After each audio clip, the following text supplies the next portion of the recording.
I'm sure many of us have seen funny videos or heard funny stories about our friends getting their wisdom teeth taken out. But what we may not know is the risks that emerge after such surgeries actually take place.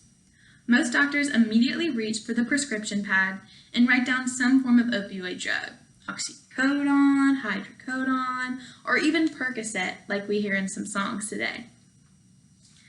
But even though these drugs are temporarily useful in alleviating pain, like from wisdom teeth surgery, they are highly addictive and have led to a modern opioid crisis to emerge.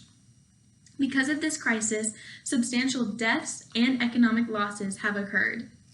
Specifically, in an article published by the National Institute on Drug Abuse this year, it was stated that 128 Americans die every single day from overdosing on opioids. And economic losses are also a common factor from this crisis. In an academic journal published in the Indiana Business Review, it was found that in the state of Indiana alone, over $43 billion of economic damages were generated from this crisis in just a span of 14 years. As noted by such statistics, it's evident that this crisis has a huge grasp on humanity, especially here in America. So, with that in mind, it is pivotal that solutions, such as the following, be implemented to reduce these deaths and economic losses. The Food and Drug Administration should implement a policy that first requires doctors to prescribe SNRI drugs, or serotonin norepinephrine reuptake inhibitors.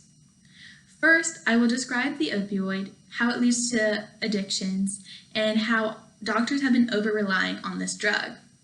I will then go into a more effective alternative and non-addictive drug, the SNRI. And lastly, I will highlight the solution I just mentioned and address a counter-argument.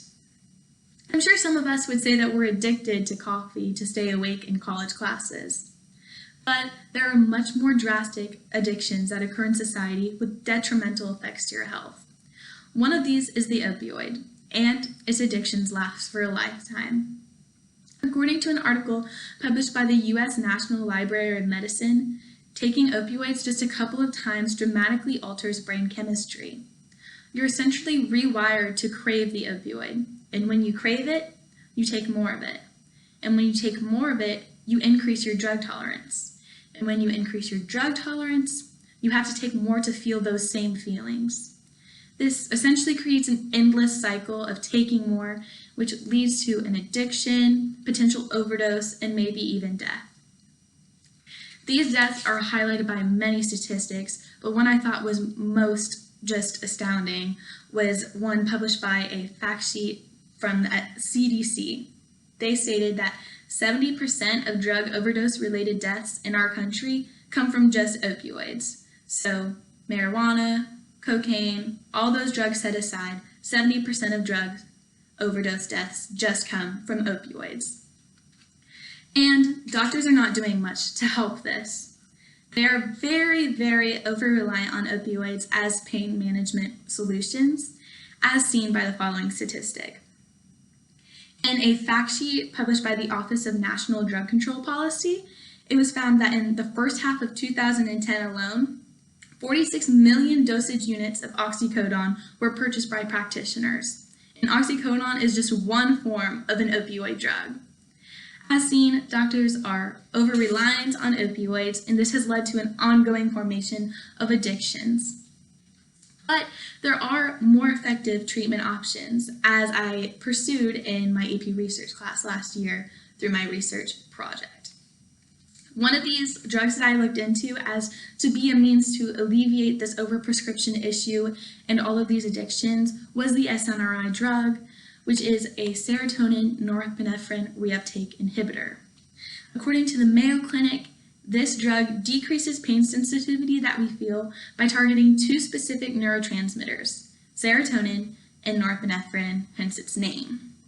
By doing so, it also does it in a non-addictive way, as opposed to the addictive way of opioids, making it a more viable option to stay clear of addictions. And according to research I spent the whole year last year doing in my AP research course, these drugs are actually more effective at alleviating pain. I analyzed 43 studies from a clinical trials governmental database, and all of these regarded chronic pain condition fibromyalgia, and patients took different kind of drugs, they analyzed them, and I analyzed these values to see how effective they were compared to opioids. And my results were actually shocking. SNRIs were dramatically more effective than opioids at managing this pain, with the probability of the results being due to random circumstances in the very, very low decimal places. So it's noted that SNRIs are a very viable treatment option, and they might be more effective than opioids, which are still continually relied on. So with that in mind, a solution to avoid the opioid crisis would be to rely on this SNRI as a kind of mitigator. And one of the ways that this could be done is to pursue a policy change. The FDA could implement a policy that requires doctors to first prescribe SNRIs, see how it works for the patient, and then prescribe opioids as a last resort. By doing so, many deaths and economic damages could be avoided. And with this in mind, there may be some counter-arguments. Many may claim that the FDA already has policies, that this may be overwhelming, but most FDA policies are actually centered around fixing the drugs themselves, not prescription. The only drug policy that adhered to just prescription was one that encouraged prescribers to undergo voluntary training. So it wasn't actually anything required, and this law is called the ERLA Opioid REMS program, which was highlighted in an FDA timeline published on their website.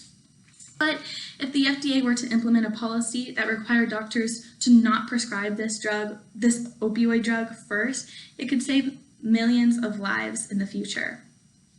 And as seen by the current state of the FDA policies, they're not really doing their job. So this would be a very great solution. As I close, I hope I've highlighted the detrimental effects of the opioid crisis on our society. I first highlighted how opioids can lead to addictions and how doctors have over-relied on these drugs. I then described the SNRI and how research actually proved that these drugs are a more effective option and they're non-addictive. And I described a policy that could drastically help our nation. And I addressed a counter-argument. In order to take action, if you email, call, or even write a letter to an FDA representative to urge this policy, your voice will be heard, and it will be greatly appreciated by the lives of family members, friends, and maybe even your own that you end up saving by urging such policies. Thank you for your time.